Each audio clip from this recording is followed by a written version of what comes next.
Hi, welcome to part B of video number 5. I'm going to go through some of these switches individually and we'll read them through the chart and it'll give you a better understanding of these switches. The first one is the most common switch that we're going to encounter. It is a V1D1 on-off lighted switch. You'll notice on the back of this switch there's just 3 terminals. You have the single terminal for the light circuit, which means it is a dependent lamp. There's only one bulb in here, so this is going to be a B. If you read across the B column, you'll see it has a lamp in the number 1 position. The actuator is down when the light is illuminated, and the light is wired to terminals 3 and terminal 7. So we'll test that theory. We'll put the negative on number 7 and we'll put the positive on terminal number 3, and this should light up. There we go.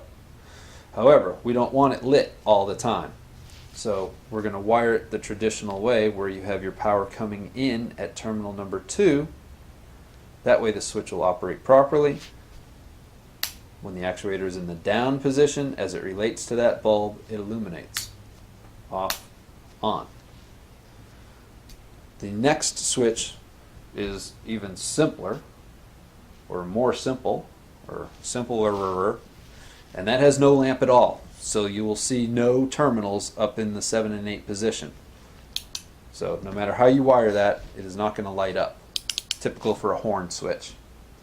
The next switch is the A circuit. The A is the second one there. The S is the circuit that has no lamps.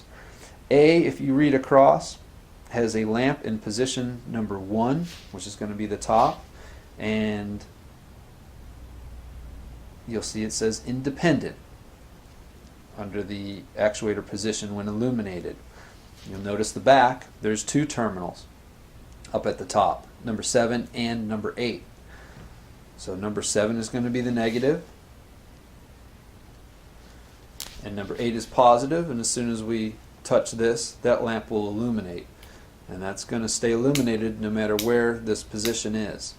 A lot of times these switches will be wired to, say, a bilge pump, where even if this switch is in the off position but that bilge pump kicks on, the light will light up and you'll be able to see that something's running even though you didn't turn it on.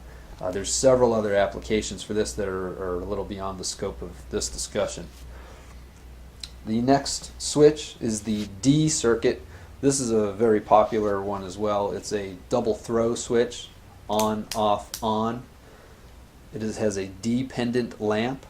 This is circuit number D, and if you look under the lamps, it'll say number 1 and number 2. That means there's a lamp in the number 1 position and number 2 position.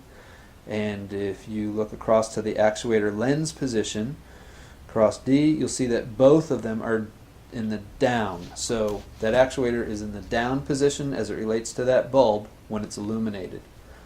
Now, one ground will take care of both bulbs. We wire to terminal number 2 as usual. Turn that switch off. When the actuator is down over the number 1 bulb, it's going to illuminate, and the same with bulb number 2. And if you look across D, you'll also see that the bulb is wired to terminals number 3 and 7 and number 1 and 7. So if we wanted to test that theory again, we can wire directly to number 3 and that illuminates the top bulb, or we can wire directly to terminal number 1 and that illuminates the bottom bulb. Okay, the next switch is the G circuit. This is a little more complex as it has both independent and dependent lamps. If you read across, you'll see that there's a lamp in number 1 and number 2 position. Lamp number 1 is independent. Lamp number 2 is going to illuminate when the actuator is in the up position as it relates to that lamp. You'll see the independent lamp, as usual, is wired to terminals number 7 and 8, and the dependent lamp on this particular one is wired to terminals number 3 and 7. So they share that ground circuit. So we ground the lamp. Of course, the independent lamp is in position number 1. And if we wire power to terminal number 2, when we turn this accessory on, oops, the bottom is supposed to light up like that. So if both of these, if I had a little jumper to light both of these at the same time, both of these lamps would be lit right now. The primary purpose of this switch, you'll see Boston Whaler uses this a lot, as well as Monterey, some other boat companies. You wire the independent lamp, which is on the top, you'd wire that in parallel with all of your other switches and hook it to like a dash light switch or your navigation light switch. So when you turn your lights on, all your switches across the switch panel illuminate. Then we're going to pretend that's still on. If you're wired to switch number 2 and you turn your accessory on, then the bottom light will illuminate as well. So in this particular switch, both lights would be illuminated. You can take a quick look at your dash and see, yes, that accessory is on. Alright, the last switch we're going to talk about is a 10-terminal body. And this is the U circuit, which is down at the bottom. And you'll see again there's a lamp in position 1 and 2, and they are both independent. Hence all the terminals. So 7 and 8 is going to operate bulb number 1, and terminal 9 and 10 are going to operate bulb number 2. And